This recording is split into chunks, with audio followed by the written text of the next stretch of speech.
Hola, es un gusto poder saludarles.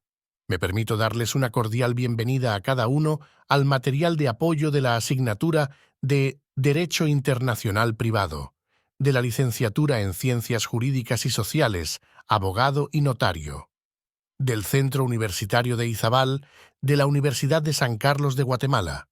Espero que el material sea de gran beneficio para cada uno de ustedes. En esta ocasión estaremos viendo el tema del arbitraje internacional, así como el fideicomiso internacional. Tal como se ha indicado anteriormente, estos temas se encuentran desarrollados en el capítulo 32 del libro guía utilizado en el curso Derecho Internacional Privado por el autor Carlos Larios Ochaita. De la misma manera, se le insta al estudiante a que pueda revisar el contenido auxiliar que se encuentra en el aula virtual de CUNISAB, así como las leyes afines que desarrollan algunos de los temas que se encuentran aquí desarrollados. ¿Qué ocurre con el tema del arbitraje? En el continente americano, tanto así pues en otras regiones del planeta también existen versiones análogas. Aquí pues existe la Comisión Interamericana de Arbitraje Comercial. Este pues es un mecanismo auxiliar que ha sido creado a través de la Convención Interamericana del Arbitraje Internacional, de la cual el Estado de Guatemala forma parte. Localmente, el tema del arbitraje lo tenemos regulado en el decreto 67-95 del Congreso de la República, la Ley de Arbitraje. Según lo que nos preceptúa en el artículo 10, esta ley nos indica pues, que el acuerdo de arbitraje deberá constar por escrito y podrá adoptar la fórmula de un compromiso o de una cláusula compromisoria, sin que dicha distinción tenga consecuencia alguna con respecto a los efectos jurídicos del acuerdo de arbitraje. Se entenderá que el acuerdo consta por escrito cuando esté consignado en un documento firmado por las partes o en un intercambio de cartas, telex, telegramas, telefax u otros medios de telecomunicación que dejen constancia del acuerdo, o en un intercambio de escritos de demanda y contestación en los que la existencia de un acuerdo sea afirmada por una parte sin ser negada por la otra. De lo anterior nosotros podemos entender que el arbitraje tiene una naturaleza jurídica contractual. Necesariamente tiene esta forma. Asimismo, las partes, en virtud de que se trata de un contrato, son las que pueden someter la decisión de una controversia que derive de su relación jurídica de naturaleza mercantil a la validez de algo que decida un tribunal arbitral. Hay que hacer énfasis que en este caso estamos hablando de negocios jurídicos de carácter mercantil y sus controversias que puedan derivar de este. ¿A qué obedece de que solamente pueda hacerse de esta forma? Pues recordemos que existen distintas áreas que no pueden ser sometidas al conocimiento de un tribunal de arbitraje. El arbitraje, como uno de los métodos alternativos de solución de conflictos frente a la jurisdicción tradicional por parte del Estado, suele resolver únicamente asuntos de naturaleza mercantil y en algunos casos de naturaleza civil. No así pues temas de familia, temas sucesorios, no pueden ser objeto de arbitraje. De ahí la relevancia que esta figura tenga específicamente en el ámbito internacional. Otra característica que lo vuelve bastante interesante o apto para solventar controversias en el ámbito internacional y en el que sean de materia mercantil es que las partes pueden proponer a los árbitros, a diferencia de la jurisdicción tradicional, donde las partes no tienen voz ni voto en el nombramiento del juez, que es el competente para resolver o dirimir el litigio en cuestión del que formen parte. Si las partes no han decidido un mecanismo para nombrar árbitros o no existe un acuerdo sobre el nombramiento de estos, pueden delegar a un tercero de confianza que sea este quien les nombre a los árbitros que resolverán su situación. Muchos centros de arbitraje, como el que existe en Guatemala en la Cámara de Comercio, tiene contemplada esa figura, cuando las partes no logran establecer pues quiénes serán esos árbitros en quien van a depositar la confianza que les resuelva su controversia, es el mecanismo que tiene ya reglamentado la comisión el que permitirá el nombramiento correspondiente si es que las partes no lo han previsto. Otra figura o característica que lo vuelve atractivo es que se encuentran ya regulados cuáles son los casos en los cuales las partes pues, pueden negarse el reconocimiento o la ejecución de una sentencia o laudo arbitral. De lo contrario, estos siempre van a tener fuerza de sentencia judicial ejecutoria, es decir, que se aplicarán las disposiciones que hemos visto en sesiones anteriores del presente curso cuando hemos hablado sobre la ejecución de sentencias extranjeras. Bajo este mismo aspecto, se te someterán los laudos arbitrales que sean dictados en esta materia. Para poder ampliar un poco sobre el caso de cómo se encuentra ubicado el Estado de Guatemala en materia de arbitraje internacional, pues es a través del decreto 35-86 del Congreso de la República que el Estado de Guatemala suscribió la Convención Interamericana sobre el Arbitraje, razón por la cual pues, Guatemala puede también adherirse a estas disposiciones en materia de arbitraje internacional. Si ustedes han revisado el material que se encuentra disponible en el aula virtual, hay ciertas notas de prensa. Y entre estas se desarrolla el caso de Ferrocarriles de Guatemala. Pueden ustedes observar si están viendo el material en video.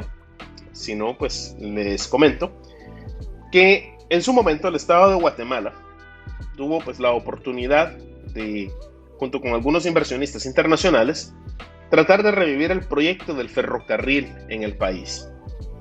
En ese entonces, quien observamos, el licenciado Hugo Sarceño, era el representante legal de FEGUA, aquí en Guatemala. Fue a través de él que se suscribió el contrato. Estaríamos aquí ante una figura bastante similar a las alianzas público-privadas, en el cual pues, el Estado de Guatemala asumía ciertos compromisos para con los inversionistas internacionales. Entre estos estaba pues, entregar en buen estado todas las líneas férreas, que el derecho de vía de las líneas férreas estuviese libre. Recordemos que esto ocurrió pues, hace aproximadamente unas 2 décadas atrás, en las cuales pues, el Estado de Guatemala no cumplió con sus obligaciones. Recordemos que eran años donde existía un auge en el costo de las materias primas, cobre, hierro, acero, y eso hizo que el robo de rieles a lo largo del país fuese una actividad, aunque ilícita, pero apetecible desde el punto de vista financiero. En virtud de lo anterior, el Estado de Guatemala, al no cumplir con sus obligaciones contractuales, los inversionistas, puesto que se había pactado en ese contrato que fue suscrito oportunamente, llevaron al Estado de Guatemala ante el Tribunal de Arbitraje que tiene su sede en la ciudad de Nueva York. Eventualmente, el Estado de Guatemala fue condenado y como consecuencia tuvo que pagar una suma millonaria a estos inversionistas en virtud de que no pudieron llevar a cabo el negocio correspondiente pues, para poner en operación todo un sistema de ferrocarril en el país. Vale la pena pues, mencionar de que no solamente se puede dar entre Estado, que en este caso el Estado de Guatemala operaba como un particular, sino que también, y es la forma más común, se va a dar entre personas individuales, ya sea de naturaleza, la redundancia natural, o de naturaleza jurídica. Otro tema que tenemos nosotros aquí para poder desarrollar es el del fideicomiso internacional. Recordarán ustedes haber visto este tema como uno de los contratos típicos mercantiles que se encuentran regulados en la legislación guatemalteca. Hay de distintos tipos y en este caso pues, puede ocurrir que tiene una faceta internacional, por lo que se vuelve de relevancia para el estudio del derecho internacional privado. En este caso, pues, recordemos que es una relación contractual, pero a diferencia de los otros contratos que podamos nosotros ver, este tiene revestida una especial relación de confianza, más allá de esa que comúnmente nosotros encontraremos en un contrato, ya sea civil o mercantil. Esto obedece a que, pues, se trata de un contrato mercantil típico en el cual una persona transfiere bienes a otra, o sea, una parte sustancial de su matrimonio. Creo que pronuncié mal, su patrimonio, para que éste los invierta, los administre o le sirvan de garantía al momento de afrontar una obligación, ya sea para beneficiarse a sí mismo o a un tercero. De tal cuenta, esa administración deviene en una especial relación de confianza. Si bien es cierto, existen muchos otros contratos en los cuales existe ese traslado de patrimonio de una parte contractual hacia la otra, pero en este caso especial se le está dando, estamos perdiendo el dominio de este de forma transitoria para venir que otra persona venga y lleve a cabo operaciones necesarias para invertirlos, para administrarlos en particular. ¿Por qué resulta relevante esto? Son muchas las empresas que utilizan esta figura para poder invertir en los mercados de valores a nivel internacional. Por ejemplo, tenemos una de las más grandes, Berkshire Hathaway. Uno de sus principales fundadores, el señor Warren Buffett, es una de las personas más millonarias en el planeta en la actualidad, donde pues existe una gran cartera de inversiones. Vamos a encontrar, por ejemplo, otra figura que se utiliza bastante es la de invertir en bienes reales utilizados, pues están ubicados pues, en el territorio de otros estados. Eso lo vemos muy comúnmente, probablemente muchos de ustedes han visto que en redes sociales, en particular la red social YouTube, existen canales que se dedican a promocionar bienes raíces, inmuebles de lujo, de gran extensión, que se encuentran en áreas metropolitanas bastante apetecidas por el público. Muchas veces estas no vive nadie ahí, sino que solo son adquiridas y revendidas para venir y estar obteniendo una ganancia constantemente. Es un modelo que ocurre constantemente en muchos de estos estados donde existe pues plena certeza jurídica sobre esta clase de inversiones.